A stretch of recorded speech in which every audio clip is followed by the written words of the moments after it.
Let's begin by looking at contemporary researcher Tudor Parfait. He discovered the following pattern when he began researching first-hand accounts of Europeans in West Africa. He writes, ethnographers, missionaries, colonial civil servants, and travelers, time and time again, maintain that the African tribes, including the Osa, the Maasai, the Yoruba, the Shona, the Igbo, the Zulus, the Hottentots, the Tutsi, the Ashanti, and many more, practiced Jewish customs, spoke partially Jewish languages, and were of Jewish biological origin.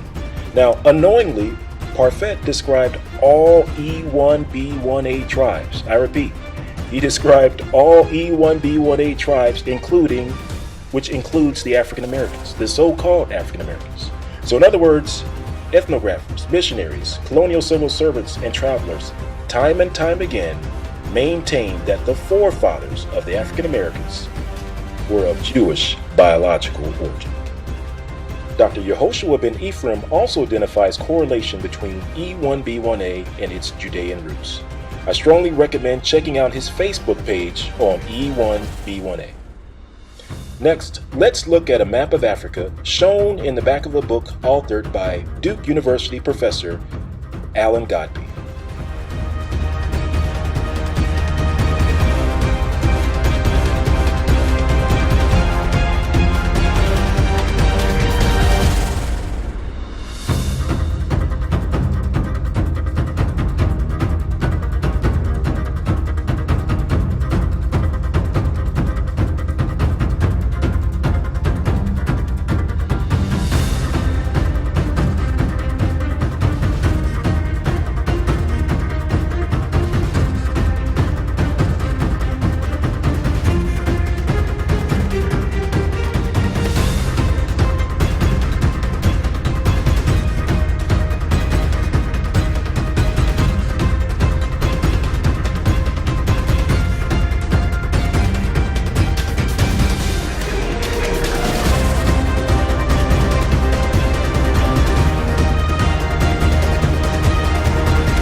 Alan Godbey's book shows the location of some of the Jews in West Africa.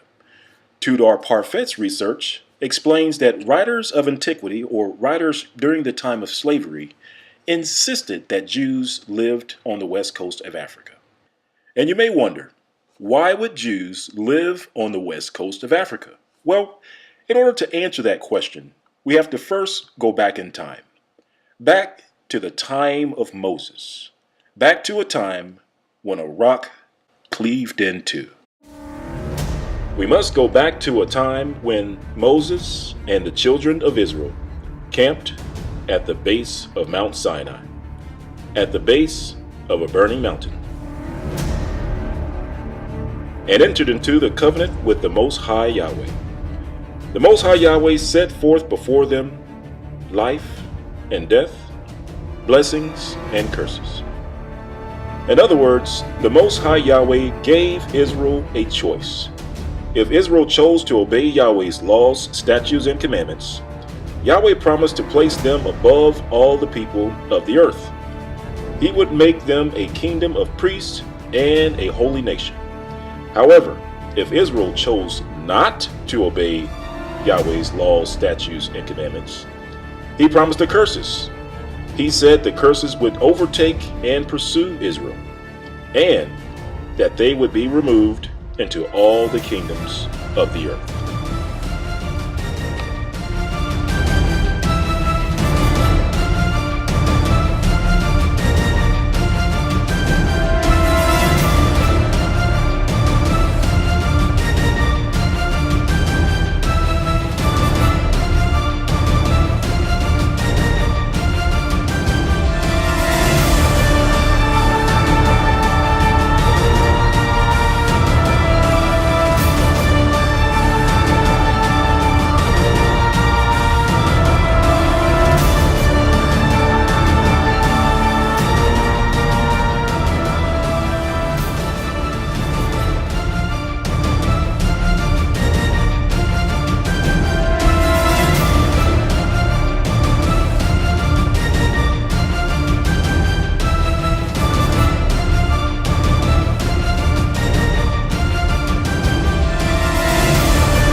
The Bible tells us that these curses would be assigned to identify the children of Israel around the world, that they would pursue Israel wherever they were scattered.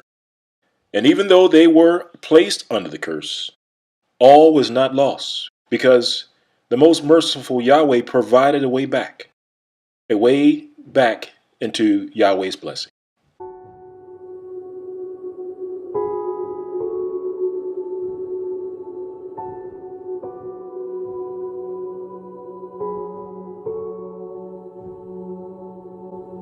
And it shall come to pass, when all these things are come upon thee, the blessing and the curse, which I have set before thee, and thou shalt call them to mind among all the nations, whither the Elohim thy Yahweh has driven thee, and shalt return unto the Elohim thy Yahweh, and shalt obey his voice according to all that I command thee this day, thou and thy children, with all thine heart and with all thy soul, that then the Elohim thy Yahweh will turn thy captivity and have compassion upon thee, and will return and gather thee from all the nations, whether the Elohim thy Yahweh has scattered thee.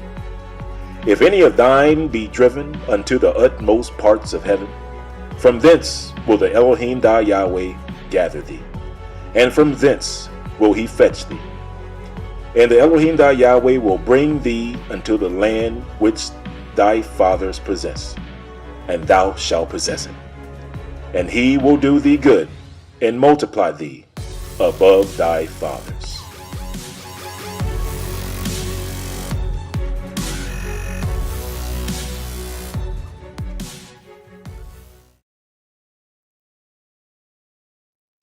So, Yahweh promises to return and gather Israel. This is prophesied to take place on the great and terrible day of the Lord. For example, in the 50th chapter of Psalms, it reads, Our Yahweh shall come, and shall not keep silent. A fire shall devour before him. It shall be very tempestuous round about him. He shall call to the heavens from above, and to the earth, that he may judge his people. Gather my saints together unto me, those that have made a covenant with me by sacrifice.